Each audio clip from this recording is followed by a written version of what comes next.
Hotep, how's everybody doing today? Hey, it's Michael Imhotep, founder of the African History Network, host of the African History Network show. I'm a talk show host, researcher, lecture writer, and historian. It is Saturday, May 15th, 2021, and we are live. I want to come on for a few minutes and let you know about the online course that I teach on Saturdays. Ancient Kemet, the Moors, and the Maafa, understanding the transatlantic slave trade, what they didn't teach you in school.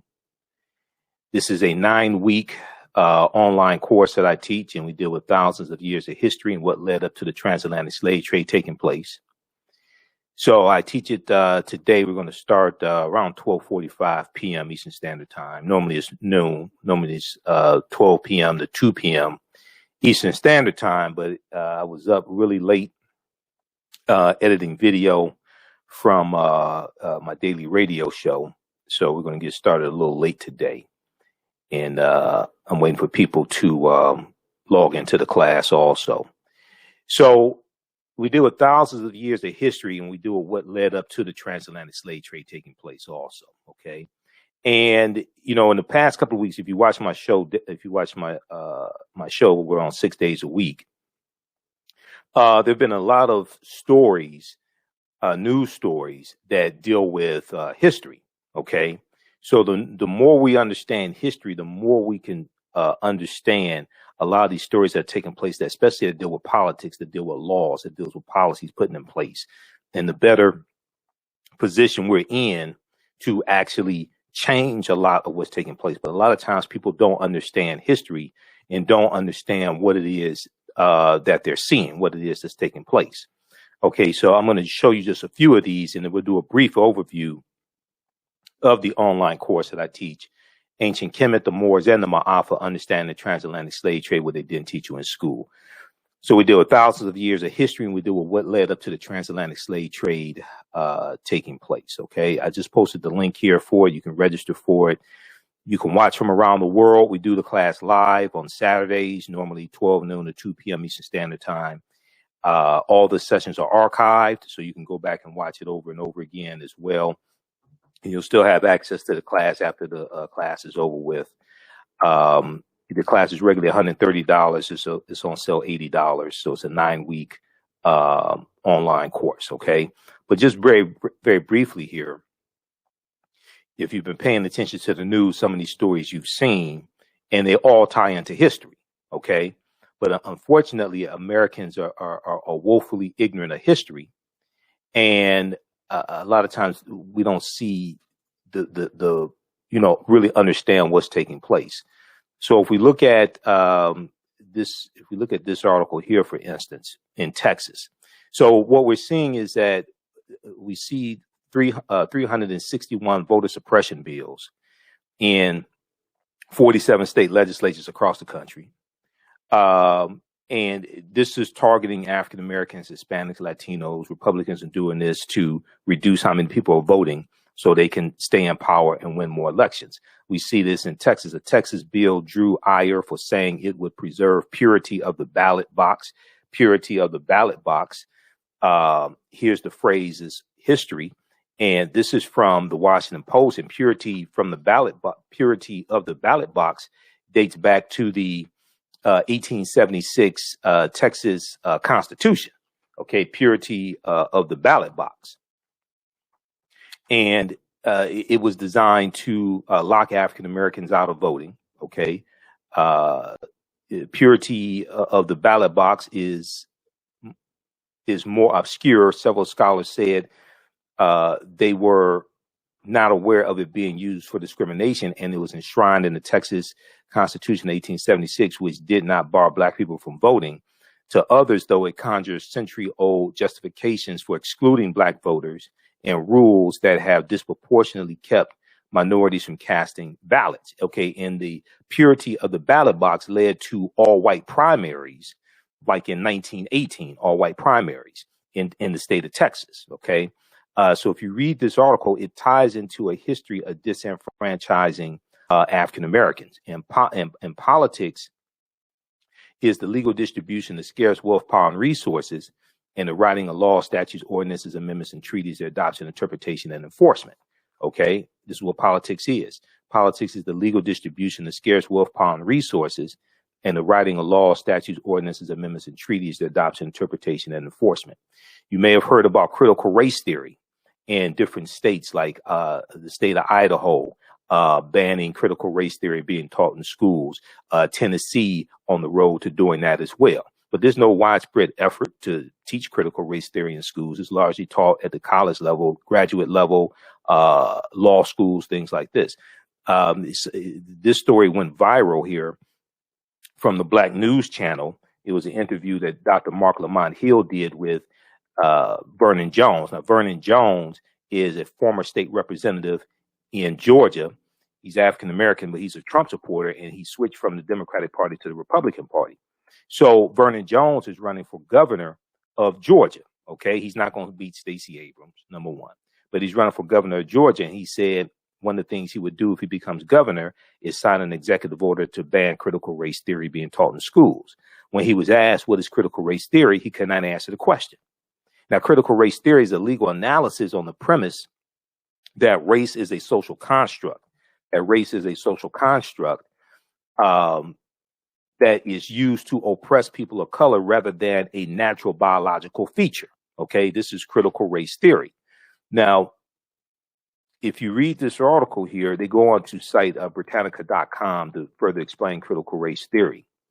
And critical race theorists hold that the law and legal institutions in the United States are inherently racist insofar as they function to create and maintain social, economic, and political inequalities between whites and non-whites, especially the African Americans. So this is understanding how laws and policies negatively impact us.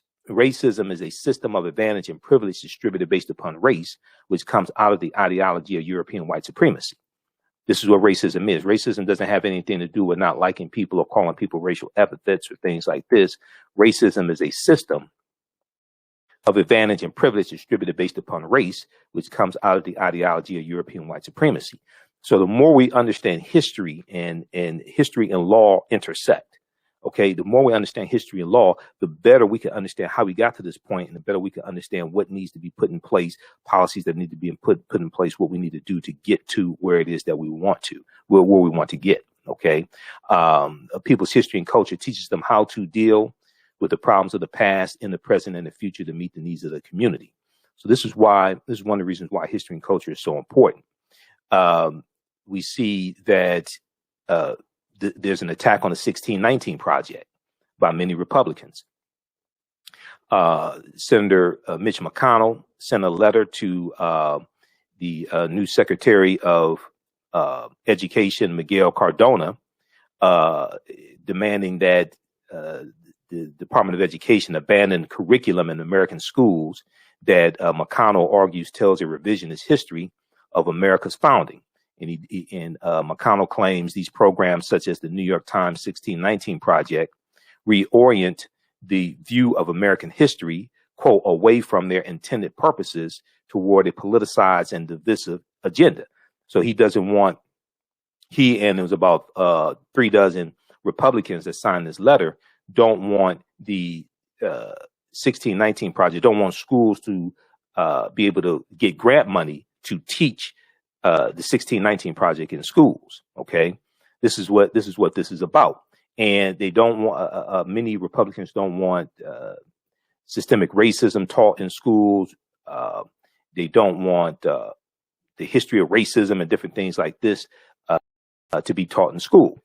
So read this article here. McConnell sends letter to Education Secretary demanding removal of the 1619 Project from federal grant programs.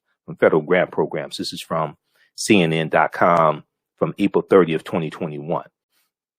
Okay, so we see all these different stories that deal with politics, but they tie into history. All right, we look at this one here. This is from May 12, 2021. This is in Tennessee. Okay, how's everybody doing today? Share this broadcast on your social media platforms. Invite your friends to tune in also. This is in Tennessee. Tennessee bans critical race theory. Tennessee bans public schools from teaching critical race theory amid national debate. Okay. Now, this is from May 12, 2021. This is something that Republicans are jumping on now. There's no widespread effort to teach critical race theory in schools, especially in high schools, but they're using this as a lightning rod. And when you ask them what is critical race theory, most of them can't tell you this, but many people don't want the real history taught in schools. Many people don't want the real history taught in schools, okay? And don't want the real history of slavery, don't want to deal with racism, systemic racism, things like this. The Tennessee General Assembly has banned the teaching of critical race theory, passing a law at the very end of the legislative session to withhold funding from public schools that teach about white privilege, So you don't want people to learn about white privilege, to learn about racism, to learn about white supremacy, to learn about systemic racism, things like this, right? If you don't want it taught in schools, then how do you address it? How do you correct it? If you don't want it taught in schools, how do you address it? How do you correct it? Okay. People are now critical race theory. And when we teach this history in school, when we teach it to children, it's not designed to make white children feel guilty. This not designed to make white children feel guilty. Okay. It's designed to keep history from repeating itself. This is why this is why this history has to be taught. It's designed to keep history from repeating itself. What you know about a people is largely based upon what you think about a people. I'm sorry, the way you treat a people is largely based upon what you know about a people. What you know about a people is largely based upon what you have been taught about a people. What you've been taught about a people is largely based upon what you've read, heard, and seen about a group of people. Okay. So if you largely been fed lies and stereotypes about African Americans, you don't understand history and the origins of this country, then that's a recipe for disaster.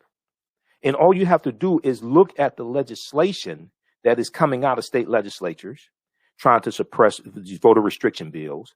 You look at bills tied to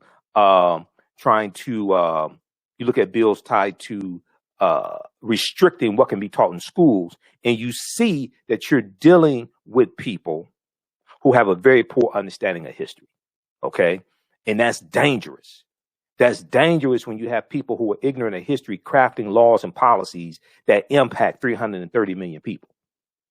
How's everybody doing today? Okay, everybody share this broadcast on your social media platforms. We're just here for a few minutes. I want to give you an overview, a brief preview of the online course that I teach on Saturdays. It's a 9-week online course on Saturdays called Ancient Kemet, the Moors, and the Maafa, Understanding the Transatlantic Slave Trade, what they didn't teach you in school. Okay, so next class is going to be today. We're going to start up shortly here. So you can register for the class. It's normally 12 noon to 2 p.m. Eastern Standard Time, but we'll start a little bit later today. And you can register for the class and join us live in the class. We posted the link here. So we deal with thousands of years of history and what led up to the transatlantic slave trade taking place. You can also go to our website, AfricanHistoryNetwork.com. Right on the home page, scroll down. You'll see the information for the online course right here. Click here to register here. It takes you to the next page, and then click here to enroll. So the class is regularly $130. It's on sale $80. It's a 9-week online course. It consists of about 18 hours. All the sessions are recorded. We do it live. You can join us live in class, but all the sessions are archived, so you can go back and watch it over and over again as well. Okay. And as soon as you register, you can also watch the class we did last Saturday. And I taught this class in February and March of 2021. You can go watch those sessions also. Okay. So, but we see all these stories taking place right now that in the news that deal with history. Okay. And they deal with policies and things like this. You have this one here out of, I think this was out of Tennessee. This was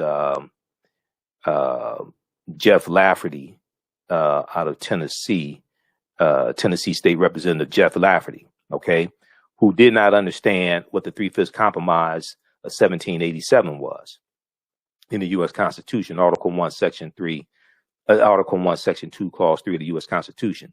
GOP state lawmakers, the Three-Fifths Compromise was actually good. The Three-Fifths Compromise was actually good. In the course of arguing against teaching about systemic racism in schools, some GOP lawmakers suggest the original constitutional sin was somehow anti-slavery. The Three-Fifths Compromise was not anti-slavery.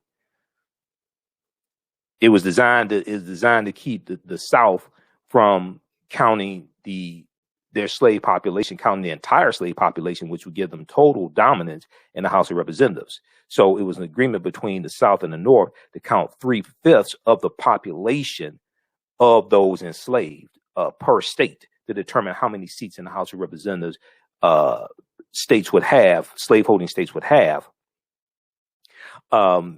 If they counted, the South wanted the full population counted, the North is saying, well, you don't even want to recognize them as being humans. So how are you going to count the full population? Okay. But no, that wasn't designed to abolish slavery or lead to abolishing slavery. No, not at all.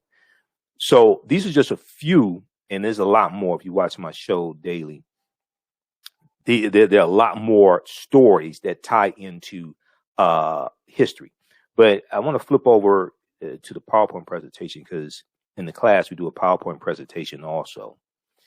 And I just want to do a quick overview here to show you some of the content. So there was a study from the, here are a couple more articles as well, very quickly here. A couple more articles, recent articles: mock slave auctions, racist lessons, how U.S. history class often traumatizes, dehumanizes Black students. Okay. We see this often, especially during the month of February, where you hear about what I call slave lessons gone wrong, slave lessons gone wrong. And you'll hear about lessons dealing with African-American history, and they'll have mock slave auctions and reenactments of different aspects of slavery and things like this. And this can be very traumatizing to students, but especially African-American students. Then this one right here from, so this the first one was from USA Today. This one also from USA Today. Republican state lawmakers want to punish schools that teach the 1619 Project. Now, even though the 1619 Project is flawed, there are aspects that you can take from it to use as part of an overall curriculum, but it should not be attacked. Okay. I mean, this is white supremacy that we're looking at and trying to keep the real history of this country from being taught. There's a study from the Southern Poverty Law Center called Teaching Hard History, American Slavery, Teaching Hard History, American Slavery. And I referenced this study in the online class.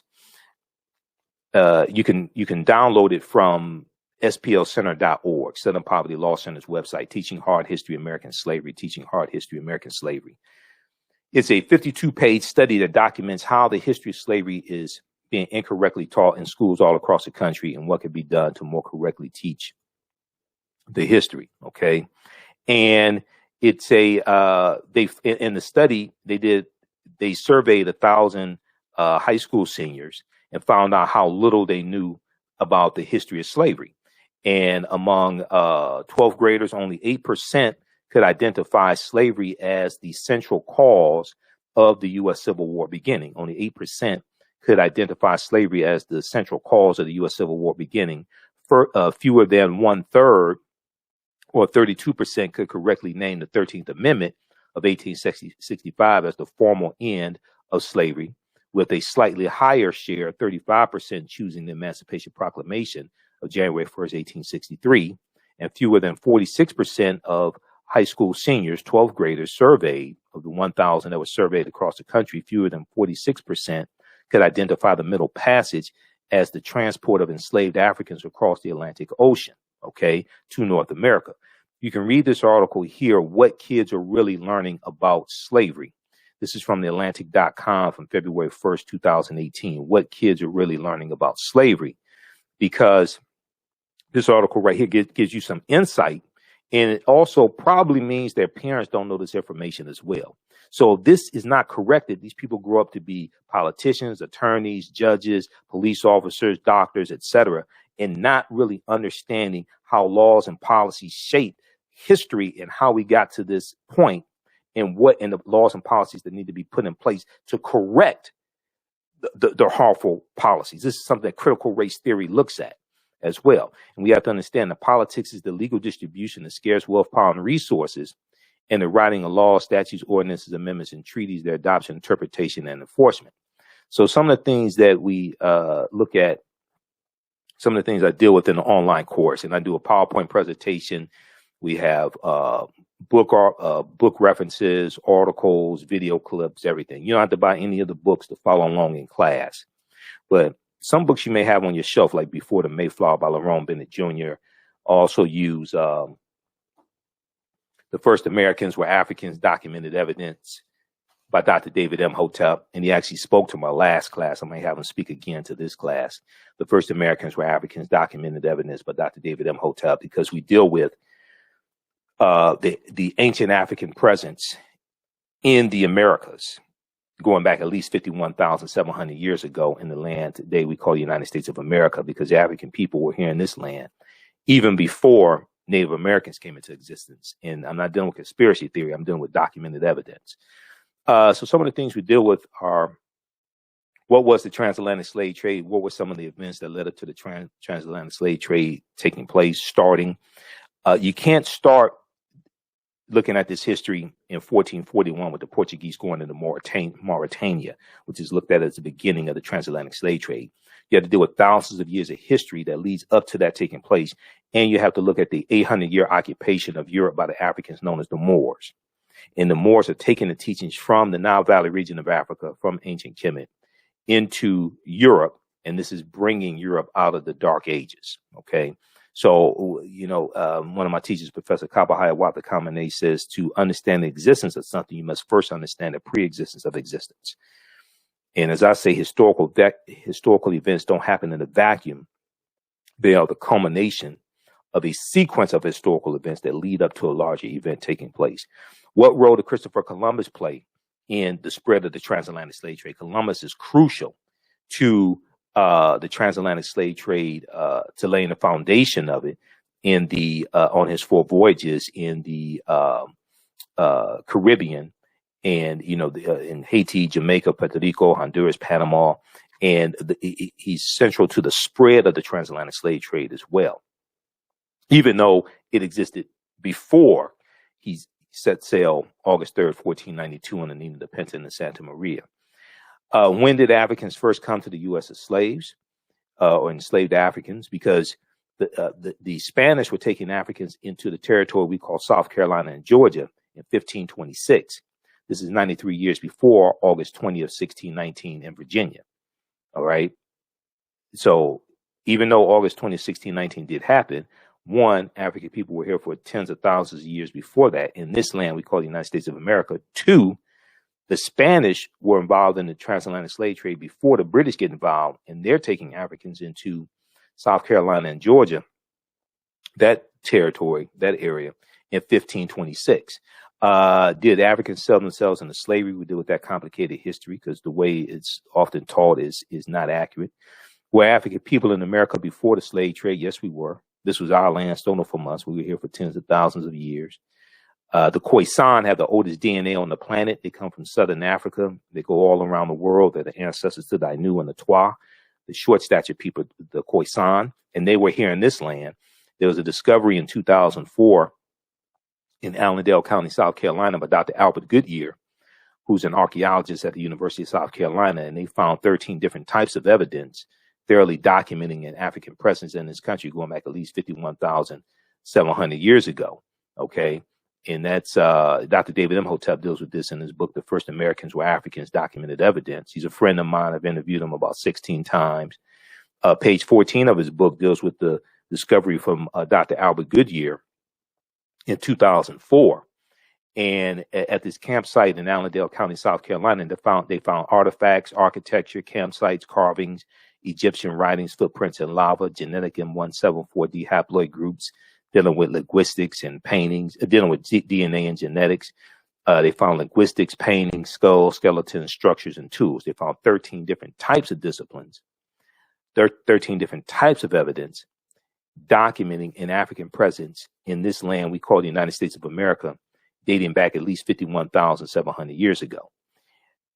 This is something that he deals with in his book, The First Americans Were Africans, Documented Evidence, that came out in 2011. His new book should be out any month now. I just talked to him a few weeks ago, and he's working on the footnotes for the book and the index.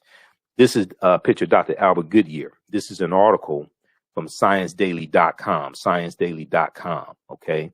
ScienceDaily.com is a scientific website, and they have all different types of scientific discoveries there.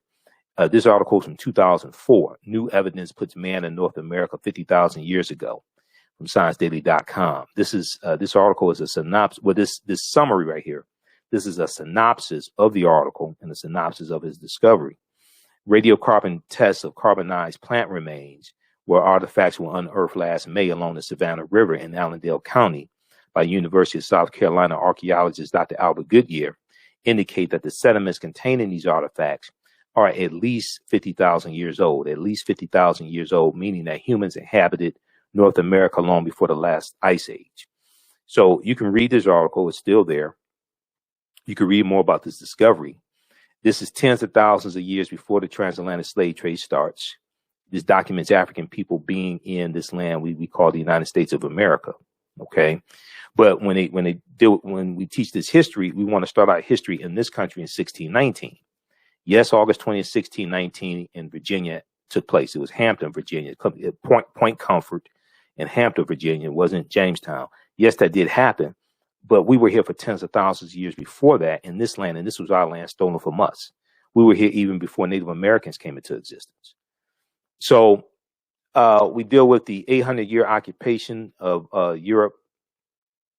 We deal with the 800-year occupation of Europe by the Africans known as the Moors, which is a crucial period of time to understand. Shocking archaeological discoveries that are causing experts to rethink everything. Insurance companies that took out insurance policies on slave ships and enslaved Africans on the plantations, like the Nautilus Mutual Life Insurance Company, which was founded in 1845. I think it was Manhattan. And they later became known as the New York Life Insurance Company. And they took out the first 3 years, something about 500 insurance policies on enslaved Africans on the plantations. Okay. Freemasonry, America and the Founding Fathers, origins of the terms America, Africa, and more. Okay. The problem with slave movies, while we're being bombarded with slave movies and slave themed TV shows, this continues. There's a new Underground Railroad type limited series, and that history needs to be taught. But there's so many other aspects of our history that we could do a limited series on. We could do a limited series on ancient Kemet. We could do a limited series on the Songhai Empire, Mali. We could do one on Mansa Musa, okay, the richest man in the history of the world, who became emperor of the Mali Empire 1312 AD. We can there's so much that we can look at, and we're locked into dealing with slavery. Okay, there's so much. I understand that there are certain aspects that need to be explored, but we need to have a balance. We don't have a balance. Okay, we don't have a balance when it comes to a lot of these historical films. And if they do something dealing with ancient Egypt, they have Europeans portraying ancient Egyptians. We do it Asar, Offset, and Heru, and the origins of the Immaculate Conception story. Okay, the Greeks called them Osiris, Isis, and Horus. And Heru, born of a virgin birth on December 25th to the Virgin Offset. Links to ancient Kemet, Egypt, and early Christianity, Freemasonry and America, and the fake Willie Lynch letter 1712. These are just a few of the things that we deal with in an online course, okay? And let me see something here. Do archaeological discoveries, Egypt of the West. Yeah, the Tekken, a symbol of resurrection coming from the story of Asar, Offset, and Heru. There are about 1,200 Tekenu all throughout ancient Kemet. And this ties into Freemasonry as well. All this history is connected, okay? How's everybody doing today? I'm doing a brief overview of the online course that I teach on Saturdays. We're about to start the class. So I have to jump off to start the class. I'm starting a little later today. Normally it's 12 noon to 2 p.m. Eastern Standard Time. I was up late editing video of my radio show, so we're starting a little later today. You can register for the online course here or at our website, AfricanHistoryNetwork.com. I just posted the link. It's a 9-week, 18-hour online course that I teach, and we deal with thousands of years of history and what led up to the transatlantic slave trade taking place. But when we look at it, once again, all the sessions are recorded. We do it live. All the sessions are recorded. So if you miss any of it, you can go back and watch it.